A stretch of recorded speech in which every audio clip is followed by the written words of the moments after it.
నమస్తే welcome to our channel నేను సిరి మొన్న బెంగళూరులో జరిగిన రేవ్ పార్టీలో హేమ గారు అయితే పట్టుబడడం జరిగింది. అక్కడ ఆమెకి టెస్ట్ చేస్తే అక్కడ తనకి టెస్ట్ లో పాజిటివ్ గా అంటే తన డ్రగ్స్ తీసుకున్నట్టుగా అయితే వెల్లడించారు పోలీసులు. అండ్ తర్వాత అయితే విచారణకి హాజరు కావాలని ఆదేశించినా కూడా తన విచారణకి అయితే హాజరు కాలేదు. మళ్ళీ ఇప్పుడు బెంగళూరు పోలీసులు అయితే తనకి నోటీసులు జారీ చేశారు. జూన్ 1న విచారణకి హాజరు కావాలి అని అయితే నోటీసులు జారీ చేశారు. మరి తను జూన్ 1న విచారణకి హాజరవుతారా లేదా అనేది మనకు వివరించడానికి మనతో పాటు ఉన్నారు ప్రముఖ సినీ క్రిటిక్ యజ్ఞమూర్తి గారు. నమస్కారం. నమస్తే సిరి. సరే, ఇప్పుడు చూస్తుంటే మొన్న జరిగిన బెంగళూరు రేవ్ పార్టీలో హేమ గారు పట్టుబడడం జరిగింది డ్రగ్స్ తీసుకున్నట్టుగా. సో టెస్ట్ చేస్తే కూడా డ్రగ్స్ తీసుకున్నారని తెలిసింది. కాకపోతే ఆయన ఒక వీడియో కూడా చేయడం జరిగింది. నేను నా ఫామ్ హౌస్ లో ఉన్నాను, ఆ పార్టీలో లేనని కూడా వీడియో రిలీజ్ చేయడం జరిగింది. అదంతా తర్వాత చూస్తున్నట్టయితే తర్వాత పోలీసులు అయితే నోటీసులు ఇచ్చారు, రండి హాజరు అవ్వండి విచారణ కానీ అప్పుడు తను హాజరు అవ్వలేదు. అండ్ మళ్ళీ అగైన్ మరొకసారి కూడా నోటీసులు జారీ చేశారు. మరి ఈసారి తను ఆ విచారణకి హాజరయ్యే అవకాశం ఉందా లేదా? ఫస్ట్ ఆఫ్ ఆల్ ఇక్కడ ఈ ఉదంతం కనుక మనం చూస్తే తను అసలు ఆ రేవ్ పార్టీకి హాజరు కాలేదు అని ప్రపంచాన్ని నమ్మించే ప్రయత్నం చేశారు. సో మనకు తెలుసు, ఒక వీడియో రిలీజ్ చేసి అక్కడ బెంగళూరు ఫామ్ హౌస్లో జిఆర్ ఫామ్ హౌస్లో పోలీసులు రైడ్ చేసినప్పుడు చాలామంది మోర్ దాన్ 100 పీపుల్ అక్కడ పట్టుపడ్డారు పోలీసులకి.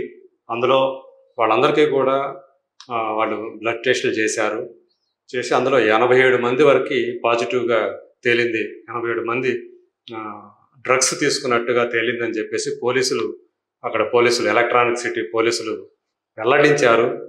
ఇదంతా జరిగేస్తున్న సమయంలో తను అసలు ఆ రేవ్ పార్టీకి తనకు సంబంధమే లేదు, నేను హైదరాబాద్ ఫామ్ హౌస్లో ఉన్నాను నేను అని ఒక చెట్టు కింద నిలబడి ఆమె ఏదైతే తీసి సో ఇంకా మరింత దొరికిపోయే అంటే ఆమె ఏదైతే ఇదంతా కూడా తప్పించుకునే ప్రయత్నంలోనే చేస్తున్నారనే విషయం ప్రపంచం మొత్తానికి తనే చెప్పినట్లయింది. ఎందుకంటే సేమ్ డ్రెస్ అక్కడ పోలీసులు రిలీజ్ చేసిన ఫోటోలో ఉన్న డ్రెస్ తోటే ఆమె ఆ వీడియో తీసి తర్వాత మరుసటి రోజు తను ఒక బిర్యానీ చేస్తున్నట్టుగా మళ్ళీ ఇంకొక వీడియో తీసి ఇదంతా కూడా ఆమె తనకు తెలియకుండా ఒక ఓవర్ యాక్షన్ మోడ్లోకి వెళ్ళిపోయి ప్రపంచాన్ని అంతా కూడా తను అసలు బెంగళూరులోనే లేను, నేను హైదరాబాద్లోనే ఉన్నాను, నాకు దానికి ఎలాంటి సంబంధం లేదు అని తన తప్పుని కప్పిపుచ్చుకునే ప్రయత్నం ఏదైతే చేశారో అది ఇంకా ఆమె అభాస్పాలవడానికి దారి తీసిందని చెప్పాలి.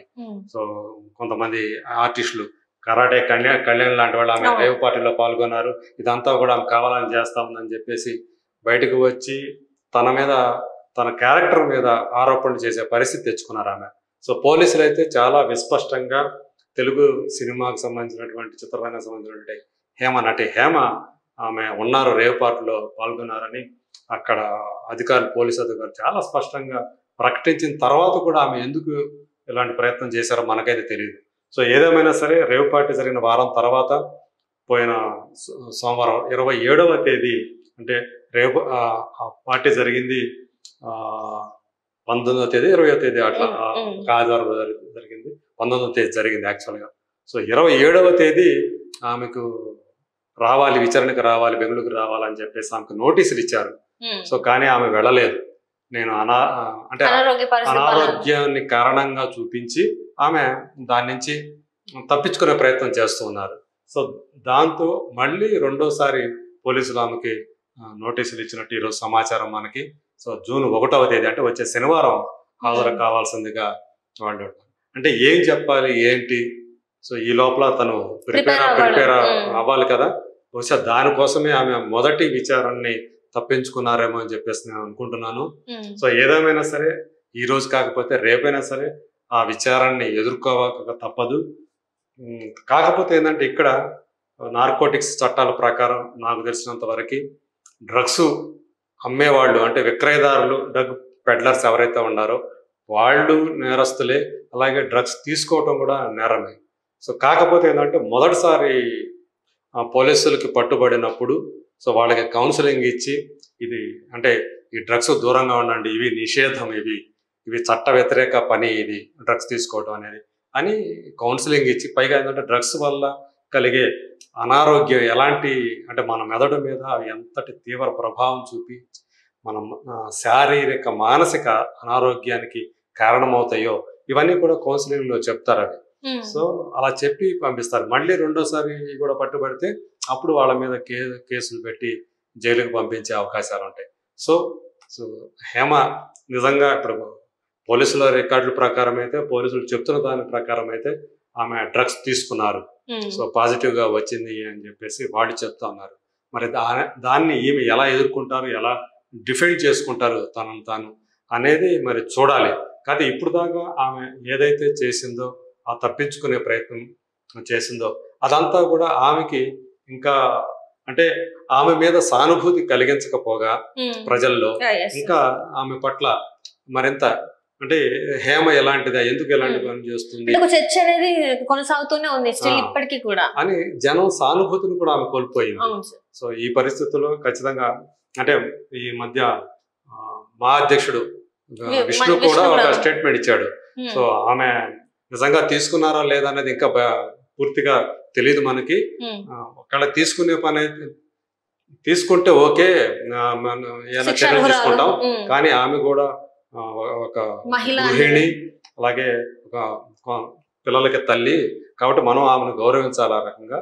సో అప్పటి వరకు ఆమె తీసుకుంది, రేవ్ పార్టీలో పార్టిసిపేట్ చేశారు, డ్రగ్స్ తీసుకున్నారు అనే విషయం నిజంగా నిర్ధారణ అయిన తర్వాతనే అయ్యాకనే మనం ఏదైనా ఆ మీద చర్యలు తీసుకోవడం అనేది ఉంటుంది. కానీ అలాంటిది ఉండదని నేను అనుకుంటాను, ఆయన చెప్పుకుంటూ వచ్చారు.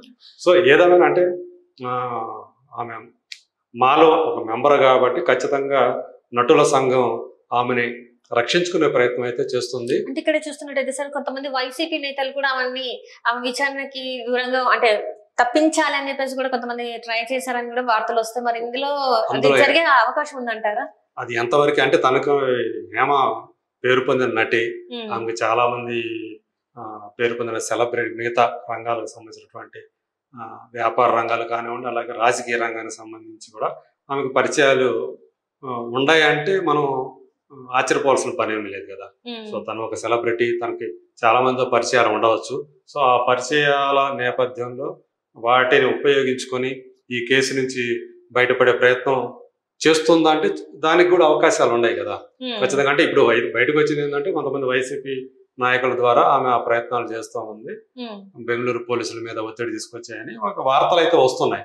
సో అవి మరి ఎంతవరకు నమ్మాలా వద్దా అనేది మనమైతే ఇప్పుడు నేనైతే చెప్పలేను. కానీ బట్ ఆమె ఖచ్చితంగా ఆ కేసు నుంచి ఎవరైనా అంతే కదా, ఎవరైనా ఒక కేసులో కనుక ఇరుక్కుంటే దాని నుంచి బయటపడటానికి ఏవైతే మార్గాలు ఉన్నాయో, ఎన్నైతే మార్గాలు ఉన్నాయో వాటన్నిటినీ కూడా ఉపయోగించుకోవాలని చూస్తారు. సో హేమ కూడా ఇప్పుడు ఆ కేసు నుంచి బయటపడటం కోసం ఆ ప్రయత్నం అయితే ఖచ్చితంగా చేస్తూ ఉన్నారని మనం నమ్మవచ్చు. సో అయితే ఇప్పుడు ఈమె వెళ్తారా రేపు జూన్ 1వ తేదీ, దానిని కూడా తప్పించుకుంటారా ఏమిటనేది చూడాలి. ఒకవేళ జూన్ 1 కూడా ఆ రెండోసారి కూడా ఆమె రాకపోతే అప్పుడు పోలీసులు ఏం చేస్తారు, ఆమెను అరెస్ట్ చేసే అవకాశాలు ఉన్నాయా? ఇవి కూడా ఆ నార్కోటిక్స్ చట్టాల ప్రకారం ఏవైతే ఉంటాయో అవి కూడా, ఎందుకంటే ఖచ్చితంగా ఆమె బ్లడ్ శాంపుల్స్ పాజిటివ్ తెలియనప్పుడు ఖచ్చితంగా ఆమె దాన్ని ఎదుర్కోవాల్సిందే. సో తను విచారణకు హాజరయ్యి తన వర్షం తను చెప్పుకోవచ్చు కదా.